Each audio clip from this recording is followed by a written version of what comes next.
오늘은 부활의 능력을 경험하라 라는 제목으로 오늘 하나님 말씀 함께 나누고자 합니다.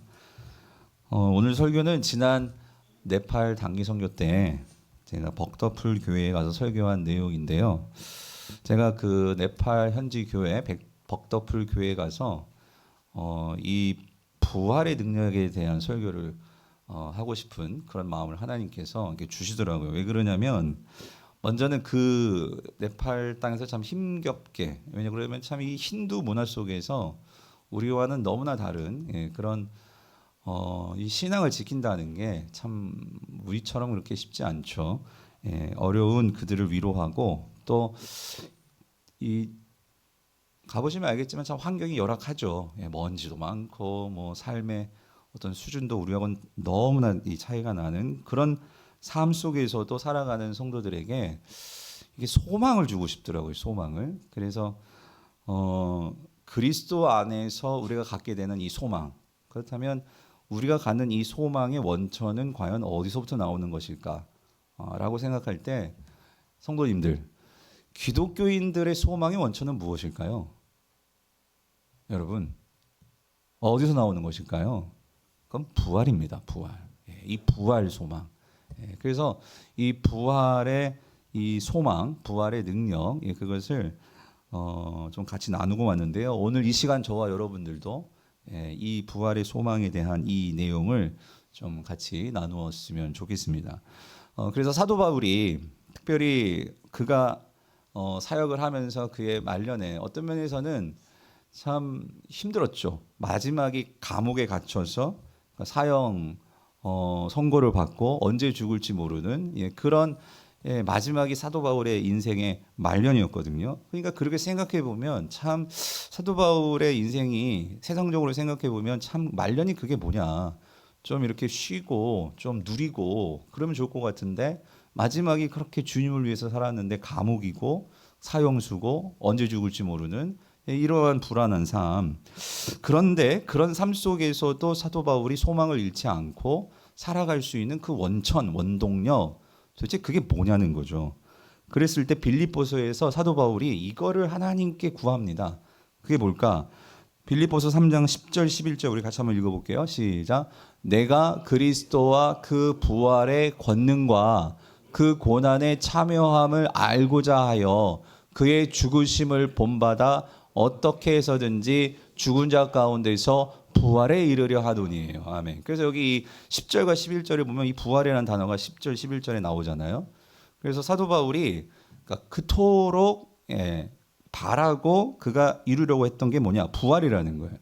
그런데 여러분, 이 부활이라고 했을 때 1차적으로 부활은 그러니까 이 종말이라 하면 예수 그리스도가 이제 이 땅에 다시 오시는 그 마지막 때에 이제 성도가 죽었던 성도가 다시 그 영과 썩어져서 그 흙 속으로 돌아갔던 그 육체가 다시 하나가 돼서 다시 살아나는 게 이게 부활이잖아요. 그 부활을 사도 바울은 간절히 바라는 거예요. 자, 근데 10절에 보면 이런 표현이 있어요. 자, 그런데 오늘 이 사도 바울은 내가 그리스도와 이 부활의 권능, 여기 권능이라는 얘기가 나오죠. 이 권능은 능력인데 이 부활의 권능과 그 고난의 참여함을 나는 진짜 알기를 원한다. 다시 말하면 그러니까 이 부활의 능력을 나는 정말로 알기를 원한다. 이 말은 갖기를 원한다. 누리기를 원한다. 그 말이거든요. 그러니까 지금 사도 바울이 그래서 왜 부활의 권능, 부활의 능력을 원하느냐? 뒤에 보니까 그 고난에 참여한다라는 말이 나와요. 그 고난이라는 것은 그러니까 예수 그리스도의 고난에 참여하는 건데 이 말은 뭐냐면 그러니까 지금 사도 바울이 고난 중에 있잖아요. 감옥에 갇혀 있잖아요. 그리고 힘든 가운데 있잖아요.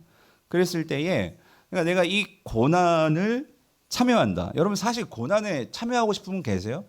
고난은 피하고 싶고 고난은 떠나 보내야 되는 거고 내 삶에 고난이 없어야 되는 거잖아요. 해결돼야 되는 거잖아요. 그런데 사도 바울은 그 고난에 내가 참여한대요. 왜 그러냐면 예수 그리스도께서 십자가에서 그 고난을 당하셨잖아요. 그래서 그거를 묵상하면서 나도 그 예수 그리스도의 그 고난에 참여하는 것을 내 현실 속에 지금 내가 당하고 있는 이 상황, 이 고난의 상황, 그 고난을 내가 정말로 담당하고 참여하는데 그러기 위해서 사도 바울이 정말로 필요한 게 무엇인지 그는 알았는데 그게 뭐냐면 부활의 권능이다 그 소리. 부활의 권능. 부활의 권능. 그래서 여러분 여기서 한 가지 우리가 알 수 있는 것은요. 그러니까 사도 바울이 깨닫고 그가 믿고 있는 부활은 그러니까 우리가 미래에 오는 미래에 예수 그리스도께서 재림하시는 그때에 우리가 누리는 그 미래적인 부활만이 아니라 사도 바울은 부활을 깨달은 게 있었어요. 그게 뭐냐면 사도 바울은 예수 그리스도 부활하신 예수 그리스도를 만났죠. 어디서 만났죠? 다메섹 도상에서 만났습니다. 그래서 다메섹 도상에서 그 부활하신 예수 그리스도를 만났을 때에 사도 바울은 뭐가 열렸냐면 그러니까 새로운 종말관이 열렸어요. 이게 무슨 말이냐면 그러니까 종말이라는 게 예수님께서 오시는 그때 종말이 시작이 아니라 예수님이 이미 이 땅에 오셔서 십자가에서 죽으시고 부활하셨죠. 그 부활하신 그 순간부터 이 종말이 시작이 된 거예요. 다시 말하면 하나님이 이 땅에 역사하시며 하나님의 통치와 다스림이 시작되는 그 순간이 예수님의 부활을 통해서 시작되었음을 사도 바울은 그거를 깨달은 거예요. 그러므로 이 땅에서부터 하나님 나라, 그러니까 하늘에 속한 그 모든 신령한 복을 그러니까 우리가 나중에 이 땅이 완전히 망하고 그러니까 천국 간다고 흔히 얘기하잖아요. 그래서만 우리가 하나님의 그 신령한 좋은 것들을 누리는 것이 아니라 예수님이 죽음을 이기시고 부활하셨기 때문에 이 땅에서부터 이미 하나님 나라가 시작이 됐다 그 소리예요.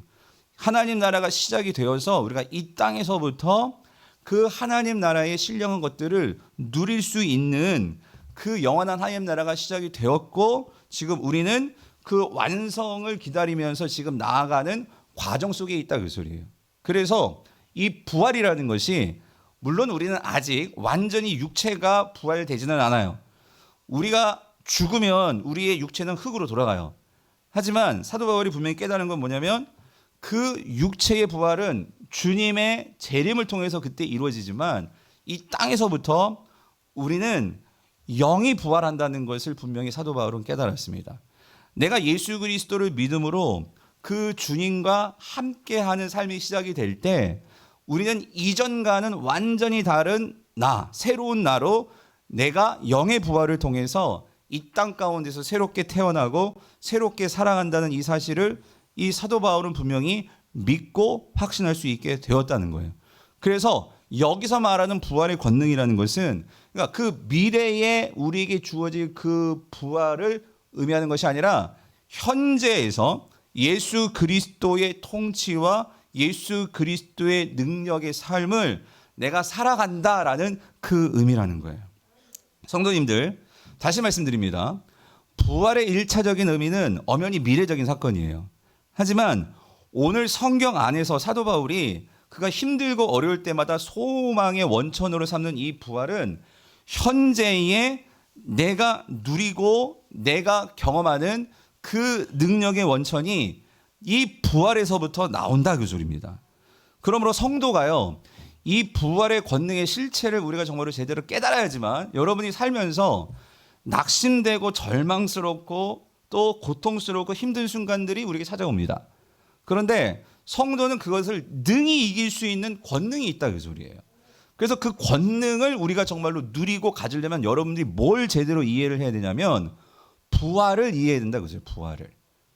근데 사실 기독교에서 이 부활이요 참 중요한 교리인데 이게 부활절에만 이렇게 부활이 얘기되어지고 평상시에는 우리가 예수 그리스도의 십자가, 예수 그리스도의 속죄 이런 교리들은 얘기가 많이 되어지는데 사실 이 속죄와 부활은요 함께 같이 항상 가야 되는데 사도 바울은 이거를 항상 같이 얘기를 해요. 사실은 어떻게 얘기하냐면 이렇게 얘기를 하죠. 내가 예수 그리스도와 함께 죽고 나는 예수 그리스도와 함께 살았다. 이게 항상 쌍으로 나와요. 그래서 오늘 우리가 이 예수 그리스도와 함께 죽고 예수 그리스도와 함께 산다. 이 의미가 무엇인지를 우리가 정확히 이해를 해야 되는데 오늘 우리 골로새서 말씀을 통해서 이 부분을 조금 생각해 보려고 합니다. 자, 우리 1절을 다시 한번 볼게요. 1절을 같이 한번 볼게요. 여기 첫 번째부터 나와요. 같이 볼게요. 시작. 그러므로 너희가 그리스도와 함께 다시 살리심을 받았으면 위의 것을 찾으라. 거기는 그리스도께서 하나님 우편에 앉아 계시느니라. 자, 이 말씀이요. 그러니까 교회 처음 나오신 분들이나 그냥 상식적으로 논리적으로 이 말씀 생각하면 잘 이해가 되지 않는 부분이에요. 왜 그러냐면 여기 보면은 너희가 다시 살리심을 받았다 그랬는데 여러분 죽으신 적 있어요? 네? 여러분이 죽은 적이 있냐고요. 근데 내가 죽은 적이 있어서 다시 살리심을 받았다. 이게 말이 되잖아요. 근데 사도 바울은 여기서 뭐라고 하냐면 너희가 다시 살리심을 받았으면, 이 말은 너희가 죽은 적이 있다 그 소리죠. 그렇죠?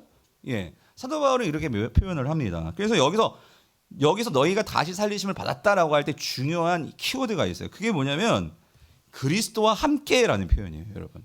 이 그리스도와 함께, with Christ, 예수 그리스도와 함께. 여러분 이게 정말 중요한데 사도 바울은요, 우리가 그리스도인이 된다는 거, 내가 그리스도인이 된다, 오늘 세례를 받았다, 입교를 했다라고 할 때 우리가 그리스도인이 됨에 있어서 가장 중요한 게 뭐냐면요, 이겁니다.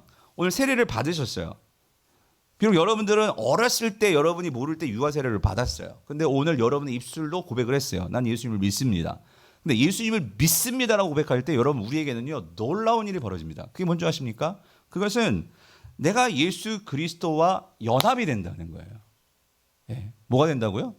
연합이 된다는 거. 여러분 이걸 믿으셔야 돼요. 내가 예수 그리스도와 이게 결합이 되는 거예요. 결합이. 그러니까 세례는 내가 예수 그리스도와 이제 한 몸이 되는 거예요. 예. 여러분 이 신비를 우리가 깨달아야 되는데, 그래서 보세요. 내가 예수 그리스도와 연합이 되기 때문에 사도 바울은 그래서 이걸 말하는 거예요. 내가 예수 그리스도와 함께, 그러니까 예수 그리스도의 죽음은 나도 예수 그리스도와 함께 죽은 것이고, 예수 그리스도가 다시 부활하신 것은 나도 예수 그리스도와 함께 다시 뭐한 거예요? 살아난 거다. 사도 바울은 이것을 항상 선포합니다.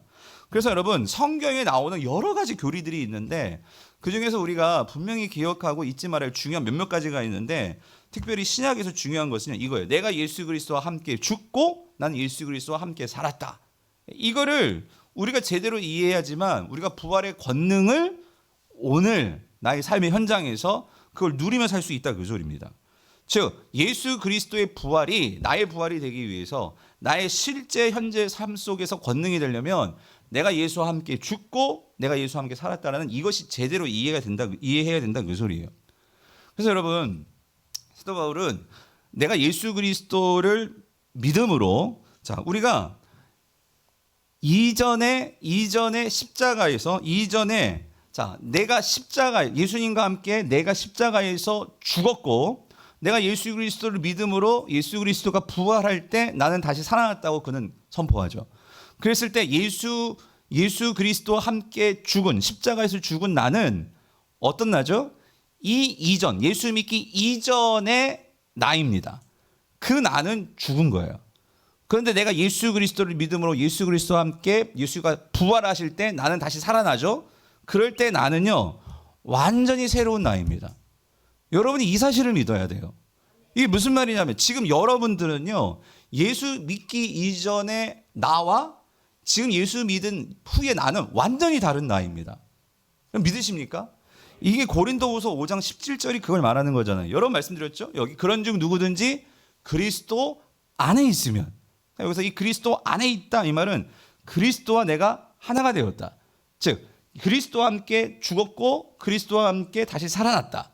그렇게 되었기 때문에 우리는 새로운 뭐라는 거예요? 피조물이다. 완전히 새로운 존재다 그 소리예요. 여러분 아멘이십니까? 그러니까 우리가 이거를 분명히 기억하면 여러분 옛날에 나에 사로잡히면 안 돼요.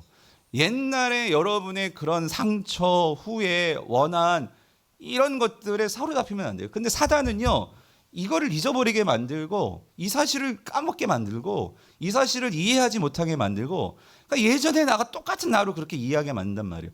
하나님은 우리를 그렇게 보지 않으세요. 그리스도 안에 있으면 여러분 완전히 새 거예요. 새로운 피조물이에요. 그래서 우리가 여러분 우리의 육체는 여전히 맞아요. 아직 부활하지 않았어요. 바뀌지 않았어요. 그래서 다시 말씀드리지만 육체의 부활은 예수님이 재림하실 때 그때 우리의 육체도 완전히 바뀌게 됩니다.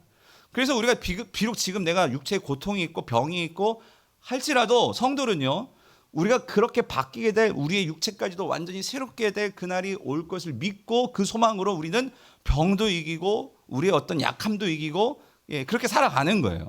그게 소망이 되는 거죠. 자, 근데 우리가 이 땅에서 예수 그리스도를 믿음으로, 자, 우리가 예수 그리스도 안에 있으면 분명한 것은 우리의 영이 다시 살아납니다. 믿습니까?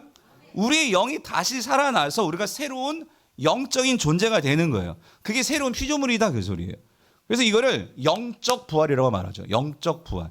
그러니까 지금 이 땅에서 우리는 부활한 사람들이에요. 영적으로 부활한 사람들이죠. 영과 육이 함께 부활하는 것은 미래에 일어날 일이지만 우리는 영이 부활되었고 이제 육이 부활될 것을 우리가 바라면서 기대하면서 우리는 지금 그 과정 속에서 살아가는 거예요. 근데 중요한 게 있어요, 여러분. 영이 부활되는 것은 무엇을 의미하는 거냐면, 여러분 이거예요. 내가 예전에 새로운 피조물이 되기 이전에 나라는 존재가, 그러니까 예수 믿기 이전에 영의 부활이 있기 전에 나는요, 결국 이거예요. 내 모든 삶의 주도권이 결국 이 세상의 풍조와 공중의 권세 잡은 자와 이 사단에 사로잡혀서 거기에 끌려 살아갈 수밖에 없는 그런 실존과 존재가 나였어요. 네. 영이 죽어 있고 영이 새롭지 않기 때문에. 그런데 여러분, 내가 예수 그리스도와 함께 죽었어요. 이전에 그런 나의 상태가 죽어버렸어요. 그런데 예수 그리스도와 함께 다시 살아남으로 예수님이 부활하셨다는 것은 죽음의 권세를 이기신 거잖아요. 아멘? 여러분, 부활의 핵심은요, 죽음의 권세를 사로잡았다, 죽음의 권세를 이겼다, 그 소리예요. 여러분, 이 세상에서요, 이번에 단교 선교도 가서 여러분이 느끼시겠지만 그런 힌두 사원이나 이런 사원들에 가면 느껴지는 게, 영적으로 느껴지는 게 뭐냐면 거긴 죽음의 기운이에요. 완전히 다 죽음판이에요. 어둡고 영적으로 여러분들이 정말로 예수 그리스도의 사람이라면 그런 데 가면은요, 썩 기분 안 좋을 거예요. 왜 그러냐면 우린 영이 살아있는 사람인데 거긴 죽음이 관영해요. 자, 그런데 중요한 건 이거예요. 그렇게 이 세상은 죽음의 권세를 가지고 이 모든 세상 사람들을 올가맵니다. 그래서 두렵게 만드는 거예요.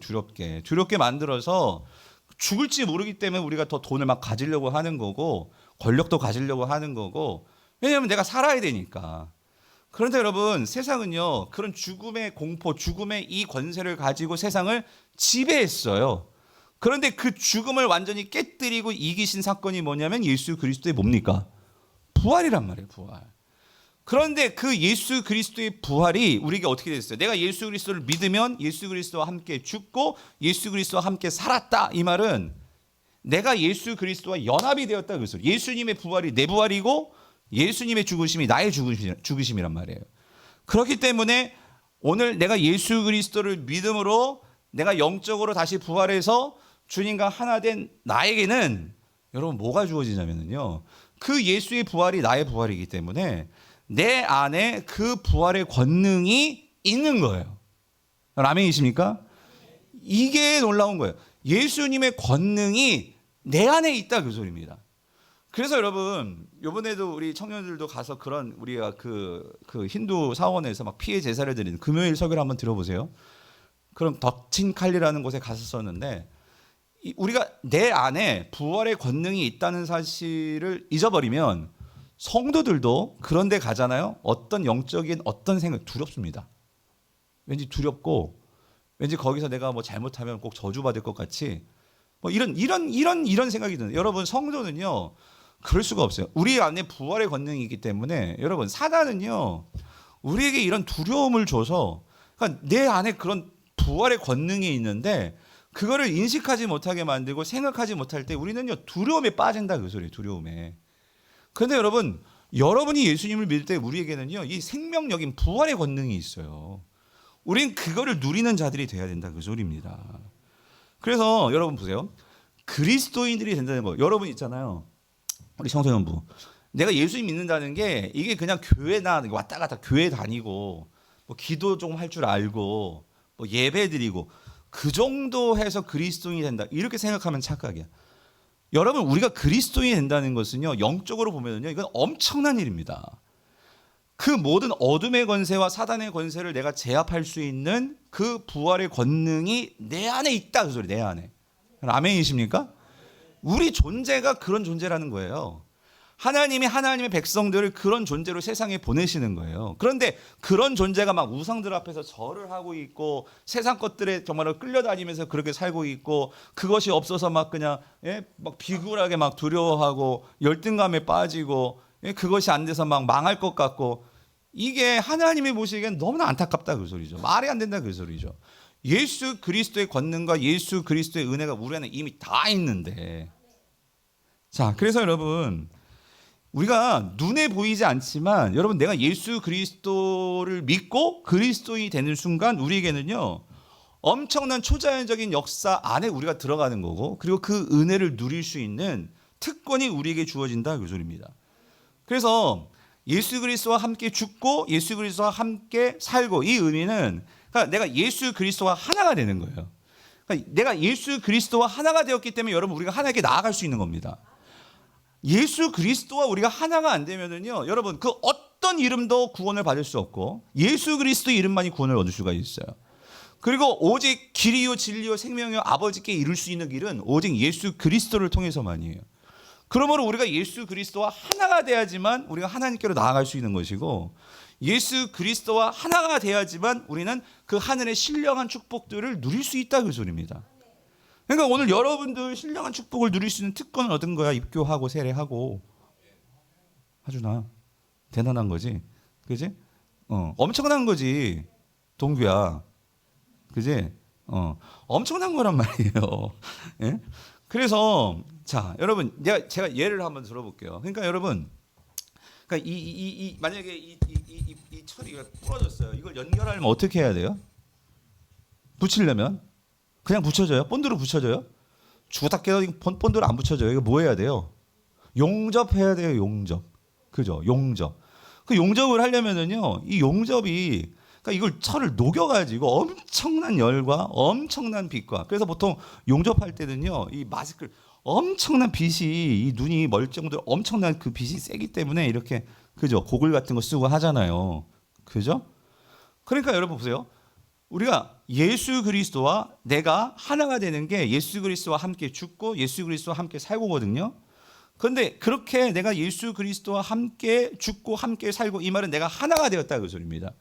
이 하나가 되는 것은요 그냥 되는 게 아니에요. 이 철도, 이 부러진 것이 연결되려면 엄청난 열과 빛으로 이것이 녹여져 가지고 이게 붙여져야지만 단단하게 떨어지지 않는, 정말 하나가 되는 것처럼 우리가 하나님과, 우리가 예수 그리스도와 우리가 정말 하나가 되기 위해서는요, 그래서 여러분, 예수 그리스도의 그 십자가와 부활은 그 어떤 것도 하나님의 사랑에서 이제 더 이상 끊어놓을 수 없는, 우리를 정말 단단하게 하나로 만들어주는 그 사건이 예수 그리스도의 십자가의 죽으심과 부활이란 말이에요. 이 예수님의 십자가의 죽으심과 부활의 핵심은 뭐냐면 그게 하나님의 사랑이죠, 사랑. 그 하나님의 사랑이 우리를 그렇게 하나 되게 만들어 놓았는데, 그래서 다음 주에 보겠지만 로마서 8장 마지막에 뭐예요? 그 하나님의 사랑에서 그 어떤 것도 우리를 뭐 할 수 없다고요? 끊을 수 없느니라. 예. 그러니까 여러분, 우리가 주님을 믿고 오늘 세례를 받으셨어요. 입교를 했어요. 그리고 예수님의 그리스도인이 되었어요. 여러분, 이게요 여러분의 평생에 예수 그리스도와 내가 하나 되었기 때문에 하나님과 여러분의 사랑에서도 그 어떤 것도 여러분을 갈라놓을 수 없는, 우리에게는 그러한 은혜가 주어졌다 그 소리입니다. 그래서 오늘 본문 3절을 보면은요 이렇게 얘기하죠. 3절 같이 읽어볼게요. 시작. 이는 너희가 죽었고, 그러니까 여기서 너희가 죽었다는 말은 사실 누가 죽은 거예요? 예수 그리스도가 죽은 거예요. 예수 그리스도가 십자가에서 죽을 때 우리도 죽은 거예요. 그렇죠? 죽었고, 또 너희 생명이 그리스도와 함께 여기 하나님 안에 감추어졌다. 이 말은 뭘까요? 너희 생명이 그리스도와 함께 하나님 안에 감추어졌다. 그래서 여기서는요 이 하나님 안에 감추어졌다, 이 소리는 여러분, 왜 여러분 우리가 뭐 이렇게 중요한 거 있으면 어떻게 해요? 예? 뭐 어디 주머니나 넣던가 해야지, 이게 떨리 이렇게 들고 다니다가 어디다 놓고 잊어버리잖아요. 그러니까 감추었다 그 말은 하나님께서 소중히 여기시고 그거를 지킨다 그 소리입니다. 예. 그러니까 이 말은 뭐냐면 너희 생명이 예수 그리스도의 그 부활을 통해 그 생명이 이제 우리에게도 주어져서 그것을 그 어떤 누구도 빼앗아갈 수가 없다. 오늘 우리에게는 그런 생명이 있다. 하나님께서는 그런 놀라운 생명을 너희에게 주셨다. 그 말이에요. 그러니까 다시 말씀드리지만, 반복해서 말씀드리지만, 이 능력이 이미 여러분 안에 있어요, 없어요? 있다 그 소리예요. 있다. 이거를 2장에서 사도 바울이 분명하게 말을 합니다. 골로새서 2장 9절 10절 보세요. 그 안에는, 여기 그는 예수 그리스도예요. 그 안에는 신성의 모든 충만이 육체로 거하셨어요. 그러니까 예수 그리스도는 이 땅에 걸어다니시는 하나님의 형상이요, 하나님의 모든 신적인 충만함이 가득 있으셨던 분이시죠. 맞죠? 예. 근데 자, 10절 보세요. 너희도 어디 안에서? 그 안에서. 이 그가 누구야? 예수 그리스도 안에서 우리가 어떻게 된다고요? 충만해진다 그 소리예요. 그러니까 이 말은 뭘 전제로 하냐면 내가 예수 그리스도와 내가 하나가 된단 말이에요. 하나가. 내가 예수 그리스도를 믿을 때, 그러니까 여러분 내가 예수를 믿는다는 게 얼마나 놀라운 줄 아십니까? 예수를 믿을 때 우리에게는요, 그러니까 그 예수 그리스도와 내가 마치 용접하는 것처럼 딱 달라붙어 가지고 어떤 것도 끊어놓을 수 없는 예수의 죽음이 나의 죽음이 되고 예수의 부활이 나의 부활이 되는 그러한 상태가 되어서 내 안에 예수 그리스도 안에 신성의 모든 충만함이 계셨던 것처럼 내가 예수 그리스도를 믿을 때 내 안에 그 예수 그리스도의 충만함이 주어진다 그 소리예요. 할렐루야. 별로 감동이 없나? 여러분, 우리 안에 그러니까 우리가 여러분 이게 달라요. 뭐 이런 힌두나 불교나 이런 다른 고등 종교가 기독교와 다른 게 뭔 줄 아십니까? 거기는요, 숱하게 돌을 닦아야 돼요. 내가 막 돌을 닦아야지만 좀 뭔가 충만해질까 말까? 예, 이거예요. 근데 참 기독교는요, 예수 그리스도가 십자가에서 죽으시고 부활을 통해서 마치 우리를 딱 붙여놓아 주셨어요. 용접하는 것처럼. 그래가지고 우리가 이거를 믿고 이미 우리 안에는요, 그 예수 그리스도가 우리 안에 오심으로 내가 예수 그리스도가 하나가 되었기 때문에 예수의 것이 내 것이 되었고 또 그 예수의 것을 내가 누릴 수 있는 이 모든 것이 우리에게 주어져서 우리는 시작이 되는 거예요. 아멘? 여러분 이게 얼마나 큰 차이냐고요. 다른 종교는 내가 도 닦고 막 수행을 해야지만 결코 내가 결국 그거를 얻을까 말까인데 우리는 하나님의 은혜로 모든 것을 다 가지고 시작을 한다 그 소리입니다. 근데 문제는 뭐냐면 그거를 내 안에 가지고 그것을 시작을 하는데 오늘 우리가요 그거를 누려야 되는데 누릴 줄을 모른다 그 소리예요. 예. 성도님들, 그래서 중요한 건 이겁니다. 여러분들은요 얼마든지 변화가 될 수 있어요. 나는 얼마든지 변화가 될 수 있다고. 내 안에 이 부활의 권능이 이미 있기 때문에요. 그러므로 여러분 이겁니다. 성경은 그렇게 말을 해요. 뭐라고 말하냐면 그러니까 너희들은 이미 변화할 수 있는 힘을 가졌다. 성경은 그렇게 얘기합니다. 그래서 우리 안에 성령의 열매를 말할 때도 성령의 열매가요, 사랑과 희락과 오래 참과 자비와 충성과 온유와 뭐 절제니 이 같은 것을 뭐 할 법이 없다? 금지할 법이 없다. 이 말은 뭐냐면요, 금지할 법이 없다. 그 말은 뭐냐면요, 우리 안에 그게 다 있어요. 그래서 이것을요 없앨 수가 없어요. 당연히 그게 나올 수밖에 없는 거예요. 그런데 문제는 우리가요 그 하나님이 주신 것들에 집중을 못해. 내가 하나님께서 주신 부활의 권능이 뭔지를 알아야 되는데 그게 뭔지를 알지를 못해. 거기에 대해 관심이 없어. 이 땅의 것에 집중한단 말이죠. 좀 뒤에 가서 설명드리겠지만 그러다 보니까 여러분 이거예요. 우리는 얼마든지 이 부활의 권능을 통해서 여러분 그렇습니다. 우리가 살아가면서 지금 점점 이 세상에요 사람들이 이 정신적인 그런 문제들이 많이 생겨나고 있어요. 뭐 우울증도 그렇고 뭐 여러 가지 그런 이 정신적인 문제들. 그런데 여러분 뭐 마약도 그렇고요. 왜 요즘 이 세상에 자꾸만 그런 문제들이 자꾸 막 벌어지는 걸까요?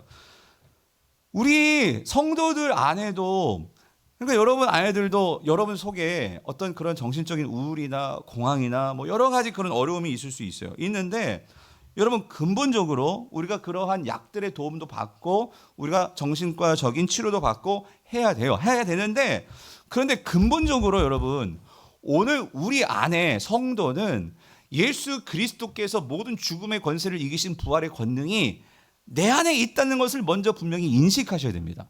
그거를 인식하고 그거를 믿고 그 안에서 하나님이 근본적으로 원하시는 것은요, 저와 여러분들이 이 세상의 것에 이렇게 매여 사는 것을 하나님은 원하지 않으세요. 하나님은 우리를 자유하기를 원하세요. 예. 성령 안에서 우리가 자유할 뿐만 아니라 오늘 하나님은요 우리가 그 묶였던 것을 풀어 헤치고 화해케 하고 자유케 하고 기쁨 가운데 하나님의 형상을 가진 하나님의 신적 대리 통치자들로서 이 땅을 치유하고 화해케 하고 변화시키고 이런 일에 저와 여러분들을 만들어 놓으신 거고, 오늘 교회에 우리 모이게 하셔서 내가 어떤 존재인지를 알고 여러분들이 다시 세상 속에 들어가서 그렇게 삶을 살도록 하나님은 그렇게 우리를 부르신 거예요. 그런데 우리가 이 사실을 자꾸 잊어버리니까 여러분, 우리는 어떻게 되느냐, 결국 이 세상에 자꾸 매이게 된다, 그 소리입니다. 여러분, 골로새서 3장 12절은요 우리에게 이렇게 말을 해요. 우리에게 부활의 권능이 있기 때문에 우리가 이 권능을, 여기서 이제 옷 입는 거를 비유하는데요, 계속해서 우리가 권능을 옷 입을 때, 권능을 입을 때 우리의 삶이 어떻게 되느냐, 그러니까 하나님이 너희를 택하셔서 거룩하게 하고 사랑받는 것처럼, 그래서 너희들이 어떻게 해요? 긍휼과 자비와 겸손과 온유와 오래 참음을 어떻게 해요? 옷 입고. 그러니까 우리가 이런 삶을 살 수 있다, 그래서 권능을 가지고, 부활의 권능을 가지고. 그러니까 이걸 뒤집어서 말하면, 여러분, 부활의 권능을 우리가 옷 입지 않으면은요, 우리의 삶에 남을 향해서 긍휼히 여기는 거, 나도 살기 힘든데, 여러분, 나도 지금 내가 좀 이거 유지하기 힘든데 누구를 긍휼히 여겨요? 자비? 나도 진짜 깍박한데 무슨 자비? 그리고 겸손하면 무시당할 것 같은데 무슨 겸손? 온유요? 내가 사람들에 대해서 내가 그렇게 그 사람들을 입장에서 생각해 주는 이런 온유? 내 입장도 지금 내가 보장 못 받을까 말까인데, 오래 참음? 오래 참다가 완전 속이 다 그냥 꺼볍게 썩어버릴 것 같은데. 그러니까 여러분, 이게 부활의 권능을 옷 입지 않으면 우리는 세상을 살면서 이런 거는요, 그냥 뭐 이렇게 걸게 걸어놓은 그냥 그런 문구 같은 거지. 이게 우리의 삶에서 나타나냐, 그 소리죠. 그래서 여러분, 사단은요 너무나 잘 알아요. 뭐냐면, 근데 다시 말씀드리지만, 여러분, 우리가 예수 그리스도를 믿는다는 거는요, 그러니까 하나님의 그 은혜, 다시 말하면 예수 그리스도가 십자가에서 죽으셨고, 그러니까 우리 이전 모든 것은 다 죽었어요. 우리는 새롭게 되었어요. 부활의 권능을 누리며 살 수 있게 되었어요. 이거를 우리가 예배 때마다 그거를 다시 기억하고, 우리가 정말로 찬양과 경배를 하면서 하나님 나라의 완성을 소망하면서 나의 삶 속에서도 그런 부활의 권능이 뿜어져 나올 것을 기대하면서 우리 그걸 생각하고 다시 정신 차리고 세상 속에 들어가는 게 이 예배입니다. 그런데 사단은요 거기에 집중하지 않게 만들고, 사단은요 항상 우리를요, 그러니까 뭔가 이 부족한 것, 뭔가 이 연약한 것, 뭐 안 되는 이거에 계속 부정적인 것에 집중하게 만들어서 내 안에 부활의 권능이 있는지도 모르고 내가 예수님과 연결되어 있는지도 모르고 그렇게 살게 만든다, 그 소리예요. 그래서 여러분, 에베소서 6장 11절 12절을 보세요. 여러분 꼭 기억하세요. 이 세상에는요 초자연적인 우리의 대적들이 있어요. 누가 있어요? 마귀의 관계가 있잖아. 마귀의 관계를 능히 대적하기 위하여 하나님의 전신갑주를 입으라. 우리의 씨름은 혈과 육을 상대하는 것이 아니요, 누구요? 통치자들, 그러니까 이 세상의 이 영적인 통치자들, 또 권세들, 또 어둠의 세상 주관자들, 하늘에 있는 악의 영들을 상대함이라. 그러니까 여러분, 단기 선교가 그런 것 같아요. 단기 선교는 가게 되면 영적으로 민감해질 수밖에 없어요. 왜 그러냐면 보이는 판이 막 이상한 종교판이고, 그러다 보니까 긴장하게 되고 더 민감해지는데, 여러분이 세상에서 살다 보면은요, 그냥 세상에서 살다 보면 그냥 세상에 젖어서 이런 영적인 세계에 이런 게 안 보이면은 그냥 우리는 그냥 문화로 접근하고 그냥 세상의 일상에서 그냥 그렇게 이 의식하지 못하고 그냥 세상에 그냥 동화되어 버리다 보니까 우리 영적으로 무감각해지는 거예요.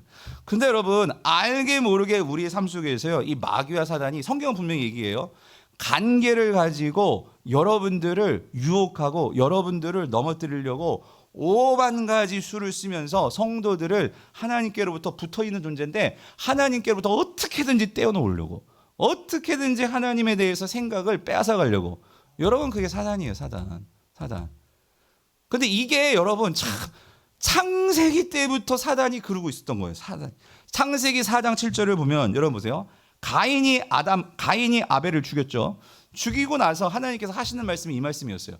네가 선을 행하면 어찌 낯을 들지 못하겠느냐. 선을 행하지 아니하면 죄가 문에 엎드려 있느니라. 죄가 너를 원하나 너는 죄를 다스릴지니라. 이게 무슨 말이냐면 이거예요. 죄가 문에 엎드려져 있다. 이게 무슨 말이죠? 죄가 문 앞에 엎드려져 있으니까 우리는요, 나도 모르게 문 열고 나아가다가 죄를 뭐 할 수 있어요? 밟을 수 있다, 그 소리예요. 우리가 정신 못 차리면은요, 여러분, 세상에 온통 죄판이에요. 죄판. 그러니까 그 죄들이 우리의 삶에 영향을 끼쳐서요, 하나님의 선한 것들을 다 잊어버리고 살게 만들어요. 그 감사할 수 있는 것들을 다 잊어버리고 살게 만들어요. 그 죄가 바로 문 앞에서 우리에게 그렇게 가까이에 있다 그 소리예요. 그래서 그걸 어떻게 된대요? 그 죄를 너희가 뭐 해야 돼? 다스려야 돼 그 소리잖아요. 너희가 그 죄를 다스릴지니라. 이게 창세기 4장부터 나온 거예요. 우리가 죄를 다스릴 수 있는 인생이 돼야 되는 거예요. 근데 여러분, 죄를 다스릴 수 있도록 하나님께서 율법도 주셨고 뭐 성막도 주셨고 여러 가지 주셨지만 결국 우리가 죄를 다스리며 이길 수 있는 것은 우리 힘으로 안 돼요. 죄를 이길 수 있는 분은 누구십니까? 오직 예수 그리스도십니다. 그 예수 그리스도에 우리가 딱 달라붙어야 돼요. 예수 그리스도와 내가 함께 해야 된단 말이에요. 여러분들이 부활의 권능을 누리려면요, 첫 번째는 예수를 알아야 돼요. 그래서 히브리서는요, 예수를 깊이 생각해라. 예수를 깊이 생각해라.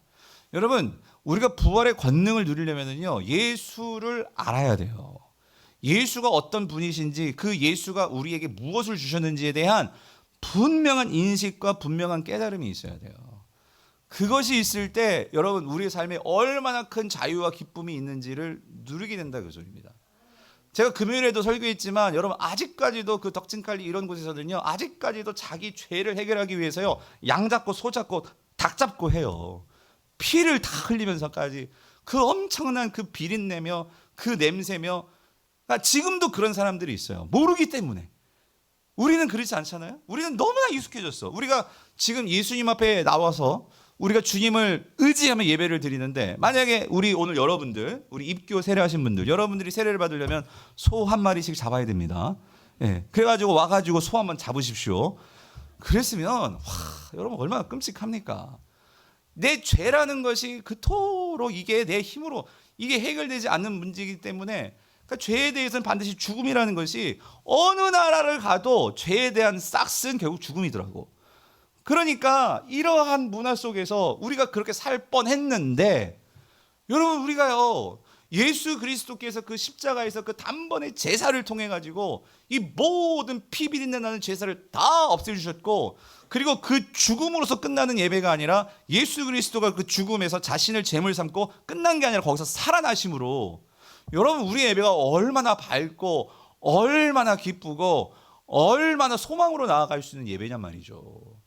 그러니까 이거를 저는 거기서 깨닫게 되니까요, 너무나 감격스러운 거야. 와, 하나님께서 우리에게, 예? 구약만 가도 이게 얼마나, 구약의 제사가 얼마나 힘들었을까. 그런데 예수 그리스도를 통해서 이런 막힌 담이 다 활짝활짝 열리고 하나님께 나아가서 예배할 수 있는 이런 은혜와 특권을 주신 거. 여러분, 이게요, 부활의 능력이다 그 소리입니다. 주님께서 부활하셨기 때문에.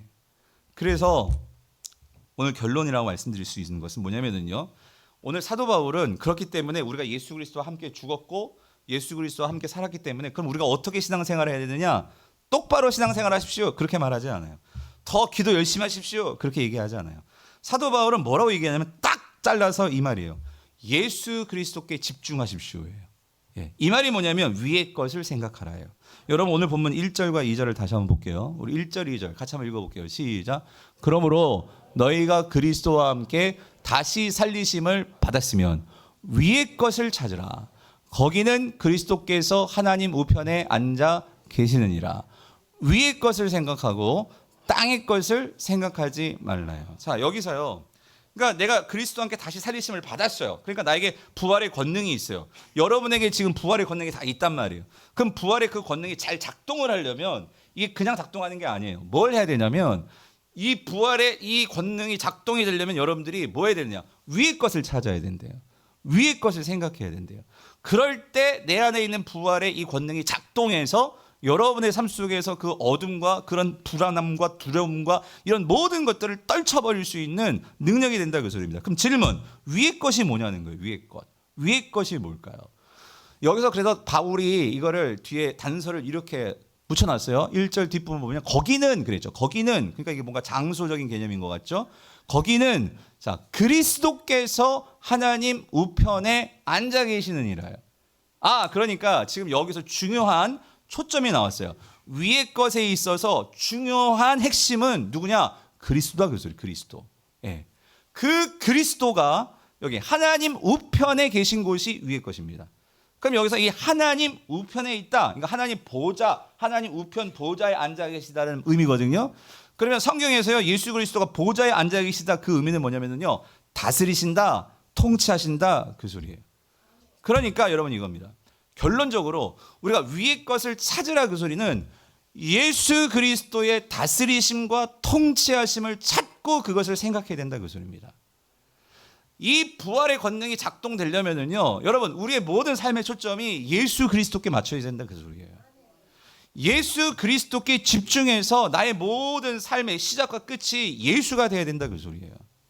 여러분이 아침에 일어나가지고, 우리 친구들 아침에 일어나가지고 여러분 제일 먼저 뭐 해?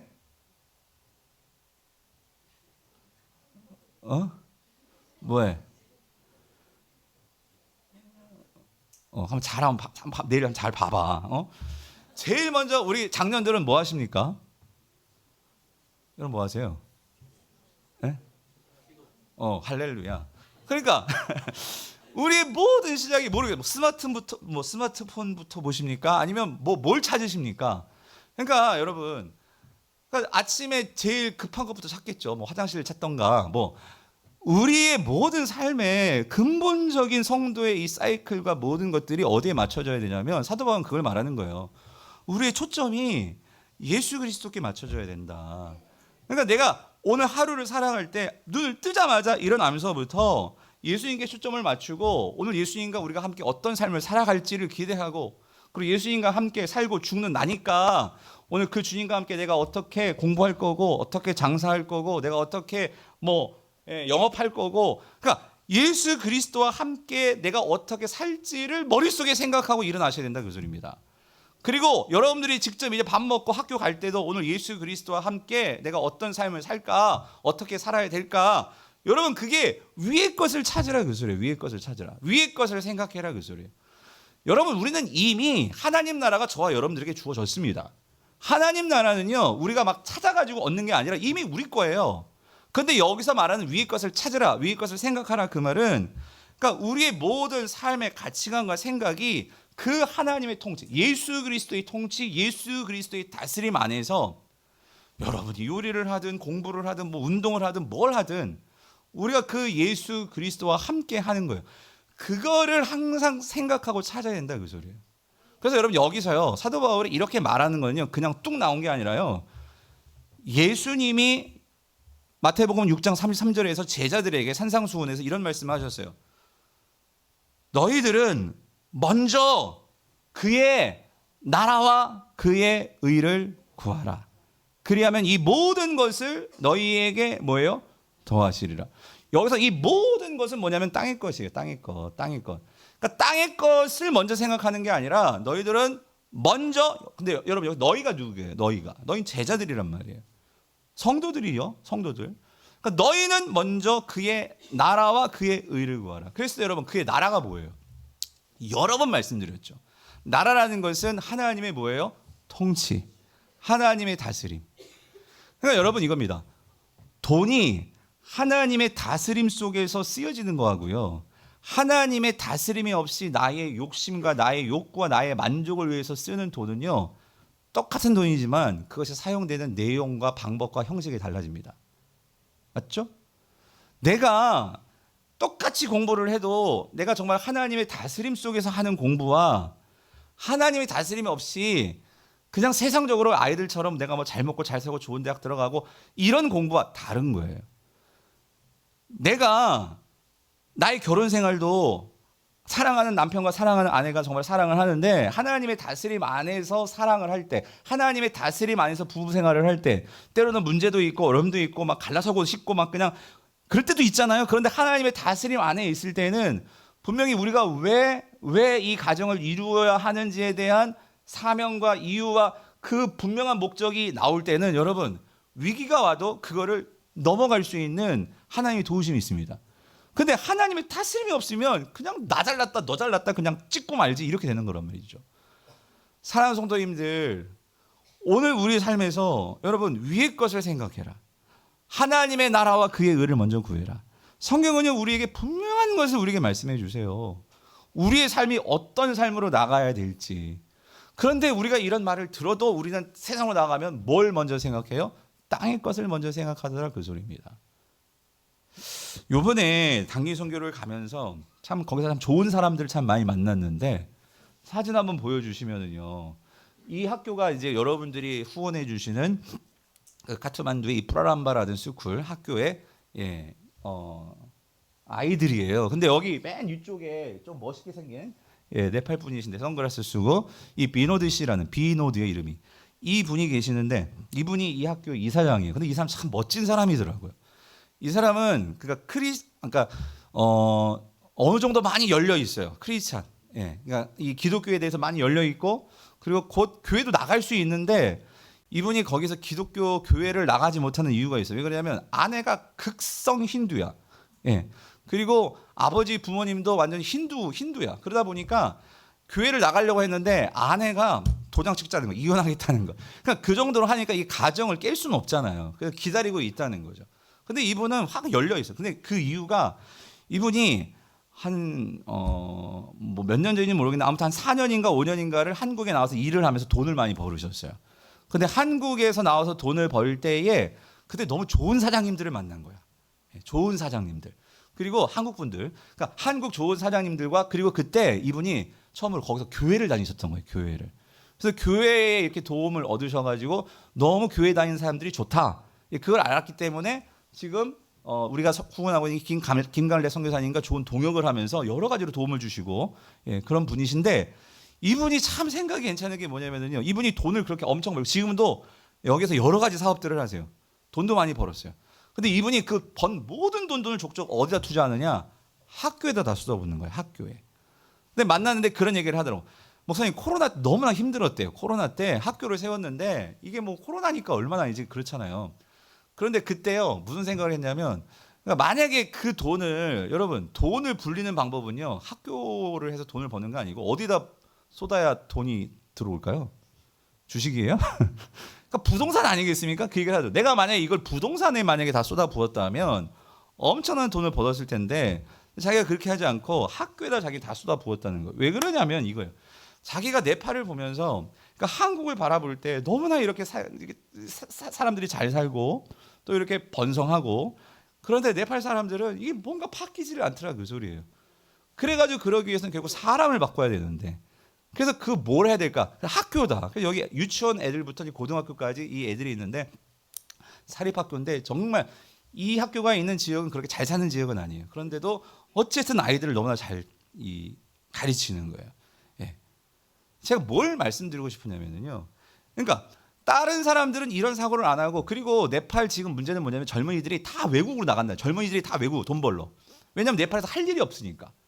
그런데 그게 너무 가슴이 아프다, 그 소리예요. 그래서 이런 아이들을 나라에서 키워서 이들이 네팔을 위해서 정말로 뭔가를 할 수 있게끔 하는 게 꿈이라고 이분이 그런 이야기를 하는데, 성도님들, 이분이 그 한국에 와서 그 새로운 문화와 새로운 가치관들을 보고 돌아가니까 이게 아닌 거예요. 지금 네팔은 그냥 하루하루 어떻게 그냥 살아가는, 그냥 뭐 진짜 돈 벌기 위해서는 뭐 부동산에 모르겠습니다, 주식에 뭐 그런지 모르겠지만, 이분은 그런 사고가 아니라 이 학교라는 그런 비전과 꿈을 가질 수 있는 것은 이분은 새로운 가치관을 가진 거죠.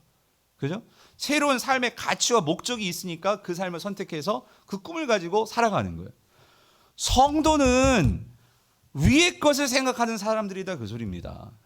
위의 것을 알고 그것을 생각하기 때문에 세상 속에 들어갔을 때, 세상 사람 다 저마다 부동산이니 주식이니 그렇게 할 때 우리는 뭐예요? 하나님 나라를 확장을 위해서 우리가 할 수 있는 그런 일들이 뭘까를 생각하고 그 일을 위해서 살 수 있는 자들이 부활의 권능을 가지고 하나님의 백성으로 살아가는 자들이다, 그 소리죠.